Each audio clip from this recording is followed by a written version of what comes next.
We're back with RIT Senior Lecturer Mike Johansen. We're going over the trends for 2015. Which apps are on the rise, which are on the decline. We've already gone over Instagram, Facebook, and I'm curious, let's talk about some others if you don't mind. Pinterest. I'm wondering where you see that heading. Well, again, it's a visual. I think 2012 was the year of the visual. 2013 and 14 have sort of continued that.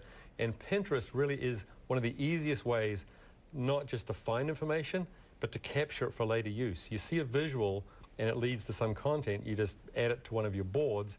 And as a teacher, I think it's the greatest tool. I have these huge boards full of stuff that I go back to all the time so I can find stuff to share with students. It's wonderful. Huh.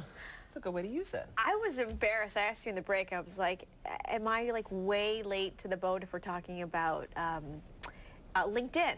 And you said this is going to become huge this year. Yeah, LinkedIn changed a lot last year, and I think that's what makes it likely to really take off in 2015. It's become more Facebook-like, so there's more sharing of content, people liking and commenting on content. But where it's really useful is when you need help of any kind, whether it's in your job, answering a question. LinkedIn groups are a wonderful resource. You know, you can join a group of young parents, believe it or not, on LinkedIn. You can join a group of people who are neighborhood activists. You can get help and advice, and you literally connect to people around the world. I think LinkedIn's really going to take off this year. What about social media, you know, I don't want to say hacks, but privacy breaches? Have you looked at, this past year we saw several, and people might be wondering, well, wait, you know, do I really want to keep sharing all this stuff on social media if it's just going to end up, you know, information perhaps in the wrong hands? I don't know. Sure. So most social media apps of any value have what they call two-step authentication. Okay. And that's where you share a phone number or something with the app. And so when someone logs in, you get a text message saying someone's trying to log into the account, is it you? And you get it right on your phone. And if you don't respond to that, and that is a huge step towards preventing hacking. And so at least anyone who's running, you know, Facebook and all the big accounts on behalf of businesses, political leaders, whoever, if they don't have two-step authentication, they're really asking for trouble. Oh. Not that we've had any experience No, with that exactly. from Rochester. Whatever happened to Google Plus? I haven't really seen that around. It's still kind of it's popular, but it's popular with a set of techie, mostly male audience kind of people. It has two features that I think could keep it alive. One is it's connected to everything Google, so that it's not going to go anywhere soon.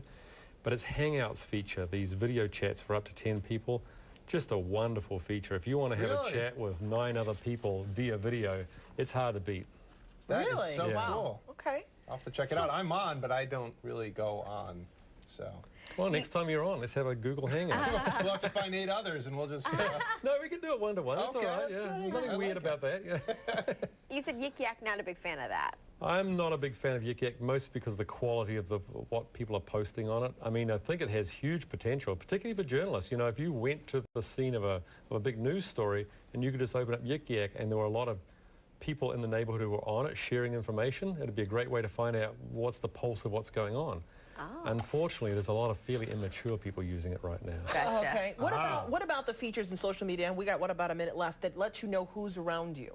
I know Facebook is going to be switching to some of that. That kind of makes people a little nervous, doesn't it? It does, but you can turn off geolocation on your device. You know, you don't have to share that information. There are a few apps that insist on it, obviously, like Foursquare and location devices, but location apps, Swarm, yeah. But you know, that's really your choice. Okay. Yeah. All right. So that's not going to be you get this app, this is what you got to use. But anyway, where can people find you, Mike? We got about 10 seconds left. Twitter, MikeJNY, or at fixitology.com. And there is his head in the crystal ball. I love that. Well, then you know that we're out of time then. And you know that local headlines are coming up next.